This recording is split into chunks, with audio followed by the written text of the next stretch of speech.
नमस्कार, मैं अरुण कुमार मिश्रा भाषा द इंस्टीट्यूट में आपका स्वागत करता हूं।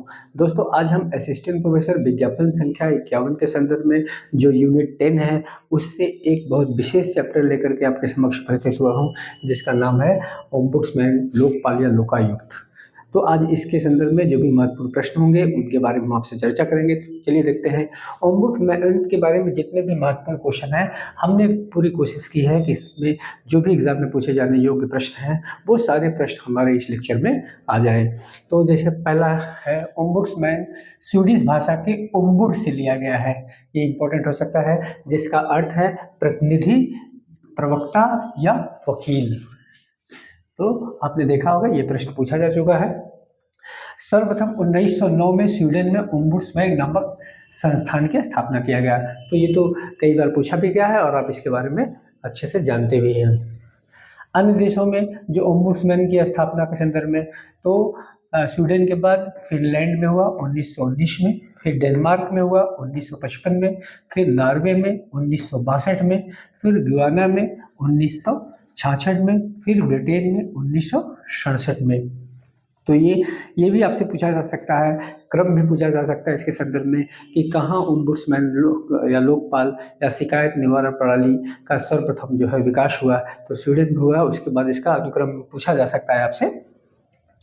1967 में ब्रिटेन में पार्लियामेंट्री कमीशन फॉर एडमिनिस्ट्रेशन नामक संस्थान ओम्बुड्समैन की तरह थी, जिसके अध्यक्ष सर जॉन व्याट इसके अध्यक्ष रहे हैं। ब्रिटेन, डेनमार्क, न्यूजीलैंड में ओम्बुड्समैन प्रणाली को संसदीय आयुक्त प्रणाली कहा जाता है। ये भी इम्पोर्टेंट है कि ब्रिटेन, डेनमार्क और न्यूजीलैंड में ओम्बुड्समैन नामक प्रणाली को क्या कहा जाता है? संसदीय आयुक्त प्रणाली। आगे देखते हैं कि गेराल्ड ई केडन ने ओम्बुड्समैन संस्था जनता के अंतःकरण के संस्थागत स्वरूप है। ये कथन भी पूछा जा सकता है आपसे, इम्पोर्टेंट है ये कि ओम्बुड्समैन संस्था जनता के अंतःकरण का संस्थागत स्वरूप है। केडन ने इसे संस्थागत जन चेतना का नाम दिया है। किसने दिया है? केडन ने। संस्थागत जन चेतना। डोनाल्ड सी रोबोट के अनुसार यह नौकरशाही के आतंक के विरुद्ध जनतांत्रिक सरकार की दीवार है। तो ये बहुत इंपॉर्टेंट लाइन है कि उन्होंने ओम्बुड्समैन के बारे में, डोनाल्ड सी रोबोट ने कहा है कि यह नौकरशाही के आतंक के विरुद्ध जनतांत्रिक सरकार की दीवार है। तो इम्पोर्टेंट हो सकता है ये परीक्षा के दृष्टिकोण से।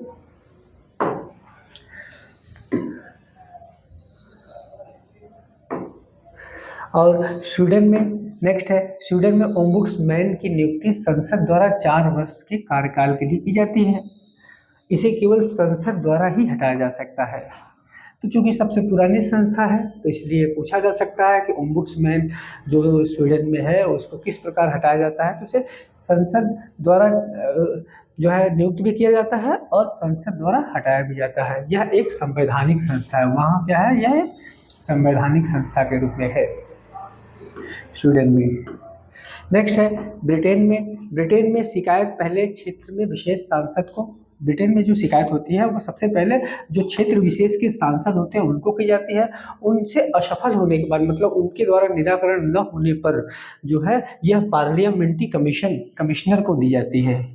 मतलब जो सांसद होते हैं, सांसद को, क्षेत्र के सांसद को कि उसमें जो प्राइमरी शिकायत होती है, ग्रीवेंसेस होते हैं, उनको किया जाता है। उसके बाद उनके असफल होने पर ये पार्लियामेंट्री कमिश्नर के द्वारा जो है उनकी शिकायत का निवारण किया जाता है। नेक्स्ट पेज पे चलते हैं। भारत में लोकपाल के संदर्भ में सर्वप्रथम 1960 में, ये यहाँ से बहुत इंपॉर्टेंट है, आप बहुत ध्यान से देखिए। सर्वप्रथम 1960 के बजट में के.एम. मुंशी द्वारा लोकपाल के मुद्दे को उठाया गया। इसके द्वारा सबसे पहले के.एम. मुंशी के द्वारा लोकपाल के मुद्दे को उठाया गया। 1963 में राजस्थान में प्रशासनिक सुधार समिति ने सर्वप्रथम, जिसमें एस.सी. माथुर थे उसके, उस समिति के अध्यक्ष ने सर्वप्रथम यह कहा था कि भारत में ओम्बुड्समैन जैसी संस्था होनी चाहिए। मतलब ओम्बुड्समैन संस्था की अनिवार्यता के बारे में सबसे पहले जो है एस.सी. माथुर ने 1963 में राजस्थान प्रशासनिक सुधार समिति के जो अध्यक्ष थे उन्होंने कहा था। और ओम्बुड्समैन नाम किसने, लोकपाल नाम किसने दिया था? एल.एम. सिंघवी, लक्ष्मीमल सिंघवी द्वारा जो है लोकपाल नाम दिया गया। तो ये भी इम्पोर्टेंट है, ये भी पूछा गया है, ठीक है, ये भी इम्पोर्टेंट है, तो आप इसको ध्यान से देखिए। 1966 में प्रथम प्रशासनिक सुधार आयोग ने लोकपाल व लोकायुक्त नामक 2 अधिकरणों की स्थापना की, ठीक है। प्रशासनिक सुधार रिपोर्ट के आधार पर सर्वप्रथम 1968 में लोकपाल संबंधी प्रस्ताव लोकसभा में पारित हुआ। तो आपसे ये कई बार पूछा गया, इसकी पूछे जाने की संभावना है कि लोकपाल संबंधी जो विधेयक है वो सर्वप्रथम कब पेश किया गया था संसद में? तो वो 1968 में लोकपाल संबंधी प्रस्ताव लोकसभा में पेश हुई, लेकिन राज्यसभा द्वारा पारित नहीं हो पाया। शांति भूषण द्वारा लाए गए लोकपाल प्रस्ताव में, तो आपको पता ही होगा कि लगभग 9वीं बार ये पास हुआ है। तो उस क्रम में जब शांति भूषण द्वारा जो प्रस्ताव लाया गया था उसमें प्रधानमंत्री को इसकी पद से बाहर रखा गया था। सबसे पहले जो बीपी सिंह के कार्यकाल में 5वीं बार जब ये प्रस्ताव लाया गया तो उस समय प्रधानमंत्री को लोकपाल के दायरे में रखा गया, ठीक है। तो ये इंपॉर्टेंट हो सकता है कि किसके प्रस्ताव में सर्वप्रथम प्रधानमंत्री को लोकपाल के दायरे में लाया गया। तो बीपी सिंह की शासनकाल में 1989 में जो है जब लोकपाल लाया गया तो उसमें प्रधानमंत्री को भी इसके दायरे में लाया गया। नेक्स्ट है 2011 तक लोकपाल व लोकायुक्त के लिए 8 प्रयास किया गया, लेकिन सभी प्रयास क्या रहे? असफल रहे। अन्ना हजारे के प्रयासों से आप जानते हैं इनके बारे में कि लोकपाल लोकायुक्त अधिनियम 2013 पारित किया गया, 1 जनवरी 2014 को राष्ट्रपति की सहमति मिली और 16 जनवरी 2014 को लागू हुआ। तो ये डेट आपके लिए इंपॉर्टेंट हो सकती है कि 16 जनवरी 2014 को भारत में लोकपाल, और अतः 17 दिसंबर 2013 में राज्यसभा में और 18 दिसंबर 2013 में लोकसभा में पारित हुआ।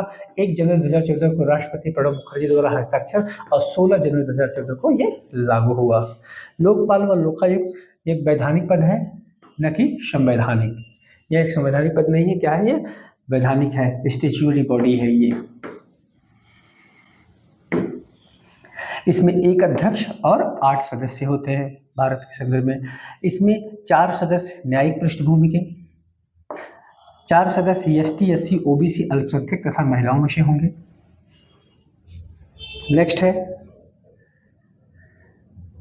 अध्यक्ष या तो भारत का मुख्य न्यायाधीश हो या रहा हो, या भ्रष्टाचार निरोधक समिति, सतर्कता, वित्त आयोग, बैंकिंग का 25 वर्ष का अनुभव रहा हो, उसकी उम्र 45 या 45 वर्ष से अधिक रही हो, किसी राजनीतिक दल से संबंध न हो। तो ये है उनकी योग्यता।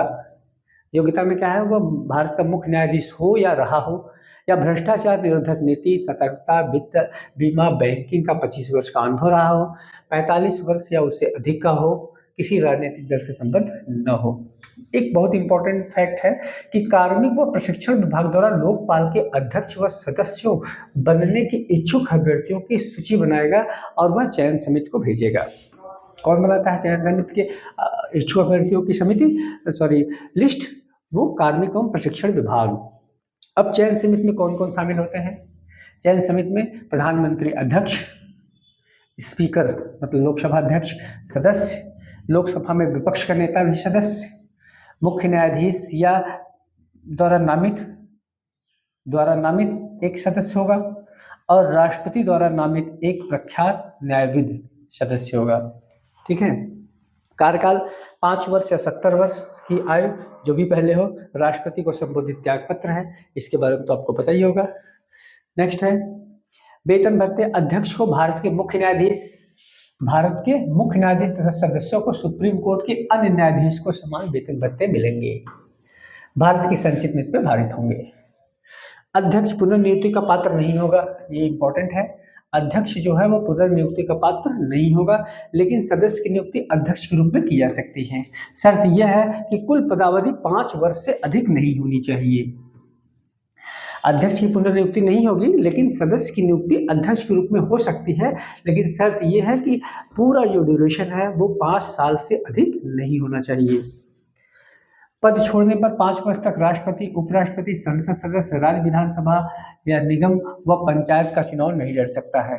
ये भी इम्पोर्टेंट है कि पद छोड़ने पर 5 वर्ष तक राष्ट्रपति, उपराष्ट्रपति, संसद सदस्य, राज्य विधानसभा या निगम या पंचायत का चुनाव नहीं लड़ सकता है। अध्यक्ष की अनुपस्थिति में राष्ट्रपति द्वारा वरिष्ठतम सदस्य को अध्यक्ष पद हेतु प्राधिकृत कर सकता है। आगे है, लोकपाल प्रधानमंत्री की जांच कर सकता है, परंतु पीएम के अंतरराष्ट्रीय संबंध, आंतरिक व बाहरी सुरक्षा, लोक व्यवस्था, परमाणु ऊर्जा तथा अंतरिक्ष विषयक निर्णय लोकपाल के दायरे से बाहर होंगे। तो आपसे अब पिछली बार भी पूछा गया था, जो 50 का विज्ञापन था उसमें भी इसके बारे में पूछा गया था। तो पूछा गया था प्रधानमंत्री का कौन सा कार्य लोकपाल के दायरे के बाहर होता है। तो इतने ही कार्य हैं जो लोकपाल के दायरे के बाहर हैं। उसमें क्या क्या है कि आंतरिक व बाहरी सुरक्षा, लोक व्यवस्था, परमाणु ऊर्जा, अंतरिक्ष विषयक निर्णय लोकपाल के दायरे से बाहर होंगे। लोकपाल का जो निर्णय होगा वो 2/3 बहुमत से होगा, ये भी इम्पोर्टेंट है। लोकपाल सदन में सदस्य द्वारा कही गई किसी बात या मत के क्रम में किसी भ्रष्टाचार आरोप की जांच नहीं करेगा। मतलब जो संसद में कोई बात कही गई है उसके संदर्भ में भ्रष्टाचार की बात कही जाती है तो वह लोकपाल के दायरे से बाहर होगा। लोकपाल को की गई शिकायत की जांच अधिनियम 1952 के तहत की जाती है। ये इम्पोर्टेंट है, काफी इम्पोर्टेंट है। लोकपाल को की गई शिकायत की जांच अधिनियम 1952 के तहत नहीं होगी। और लोकपाल अपराध के 7 वर्ष के बाद की गई शिकायत की जांच नहीं करेगा। तो इसको जान लीजिए कि लोकपाल जो कोई अपराध है जो 7 वर्ष पहले हुई है तो वो उसकी जांच, उसकी शिकायत करने पर उसकी जांच लोकपाल नहीं करेगा। नेक्स्ट है लोकपाल की अन्य शक्तियां। जो मामले सीबीआई को भेजे जाएंगे उसकी निगरानी व निर्देशन लोकपाल करेगा। सीबीआई में जांच करने वाले अधिकारी को स्थानांतरण लोकपाल की अनुमति के बिना नहीं होगा। देखिए इम्पोर्टेंट है, लोकपाल के पास सिविल न्यायालय की शक्तियां होंगी। ये तीनों इम्पोर्टेंट है कि लोकपाल जो मामले सीबीआई को भेजे जाएंगे उसकी निगरानी व निर्देशन लोकपाल करेगा। सीबीआई में जांच करने वाले अधिकारी का स्थानांतरण लोकपाल की अनुमति के बिना नहीं होगा। लोकपाल के पास सिविल न्यायालय की शक्तियां होंगी। पदच्युति रिमूवल, लोकपाल को तभी पद से हटाया जाएगा जब वह सुप्रीम कोर्ट की जांच में यह दोष सिद्ध हो। सुप्रीम कोर्ट की जांच में तभी होगी जब संसद के कम से कम 100 सदस्यों द्वारा हस्ताक्षरित याचिका राष्ट्रपति को दी जाएगी। आधार क्या है? दिवालिया, पदावधि के दौरान सवैतनिक नियोजन या मानसिक व शारीरिक अक्षमता के आधार पर ही उसे पद से हटाया जा सकता है। राष्ट्रपति अध्यक्ष व सदस्यों की पदावधि की समाप्ति की कम से कम 3 माह पूर्व नियुक्ति का उपाय करेगा। अब नेक्स्ट है, प्रथम लोकपाल कौन थे? जस्टिस पीसी घोष, पिनाकी चंद्र घोष जो है प्रथम लोकपाल, ये 2018 में चुने गए थे। और वर्तमान लोकपाल कौन है? जस्टिस AM खानविलकर, अजय माणिकराव खानविलकर वर्तमान में है। जस्टिस पीसी घोष के बाद जस्टिस प्रदीप कुमार मोहंती कार्यवाहक अध्यक्ष रहे हैं, लोकपाल के अध्यक्ष रहे हैं। तो इसमें 3 नाम आता है आपको। जो पहले हैं वो पीसी घोष, पिनाकी चंद्र घोष थे, 2018 में इनकी नियुक्ति हुई थी। उसके बाद जब ये हटे थे तो प्रदीप कुमार मोहंती जो है कार्यवाहक अध्यक्ष रहे हैं 2022 में। उसके बाद जस्टिस AM खानविलकर 2022 में जो है ये दूसरे लोकपाल के रूप में नियुक्त है। तो दूसरा लोकपाल कौन है? Justice AM Khanwilkar. अब लोकायुक्त के संदर्भ में बात कर लें।